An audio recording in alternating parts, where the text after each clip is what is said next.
क्या तुम नहीं जानते कि मेरे और उसके बीच में 36 का आंकड़ा है? अक्सर हम कई बार ऐसा कहते हैं जब हमें कोई अपना उस व्यक्ति के बारे में बताता है जिससे कि हम नफरत करते हैं, या फिर जब अपना कोई उस व्यक्ति की तारीफ अपने सामने करता है जिसकी हम शक्ल तक देखना पसंद नहीं करते, तब अक्सर हम ऐसा कहते हैं कि उसकी बात मत करो मेरे सामने, उसके और मेरे बीच में 36 का आंकड़ा है। आपने भी ऐसा कई बार किया होगा। अगर आपके किसी और के साथ मतभेद होंगे तो, अगर आपके किसी के साथ किसी भी प्रकार के मतभेद नहीं हैं, तो मेरे विचार से आप उन चुनिंदा लोगों में से एक हैं जो अच्छाई में गिने जाते हैं।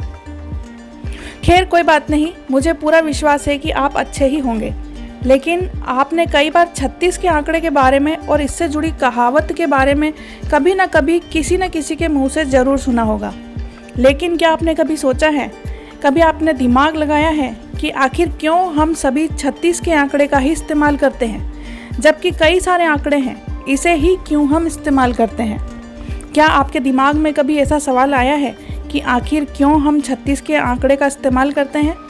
35, 37, 46, 50 या फिर अन्य आंकड़े का इस्तेमाल क्यों नहीं करते? ऐसा क्या बवाल छिपा है इस 36 के आंकड़े में? आइए जानते हैं इस 36 के आंकड़े के पीछे की असली वजह। इस 36 के आंकड़े के पीछे की असल कहानी हमारी राष्ट्रीय भाषा हिंदी में छिपी हुई है। आज वर्तमान समय में जब हम संख्याओं को लिखते हैं और उनका प्रयोग करते हैं, वह सारी संख्याएं अंग्रेजी भाषा की हैं, जैसे 0, 1, 2, 3, 4, 5, 6, 7, 8 और 9 आदि। ये सभी अंक और इनसे बनने वाली सभी संख्याएं रोमन लिपि की होती हैं। इसलिए जब हम रोमन लिपि में 36 लिखते हैं तो इसे कोई ऐसा इंटरेस्टिंग फैक्ट नज़र नहीं आता।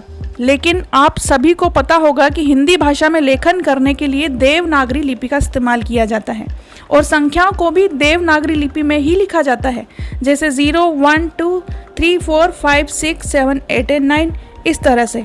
अब अगर हम हिंदी भाषा के 3 और 6 को गौर से देखें या फिर इनसे बनने वाली संख्या 36 को देखते हैं, तो ये दोनों अंक बिल्कुल समान नज़र आते हैं। जैसा कि अगर हम 3 को आईने में देखते हैं तो 6 नज़र आता है, और 6 को आईने में देखते हैं तो वह 3 नज़र आता है।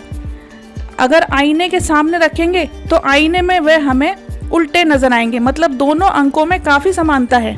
इसका मतलब जैसे ही हम 3 और 6 को आईने में देखते हैं, वह 6 और 3 दिखाई देता है, और ऐसा प्रतीत होता है जैसे कि दोनों 3 और 6 एक दूसरे को पीठ दिखाते हुए खड़े हैं।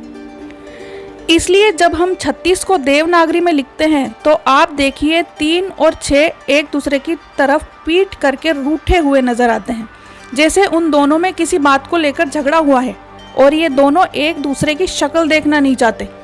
यहाँ गौर करने वाली बात यह है कि 36 का यह रूप केवल देवनागरी लिपि में लिखने पर ही प्रतीत होता है, रोमन लिपि में 36 लिखने पर नहीं।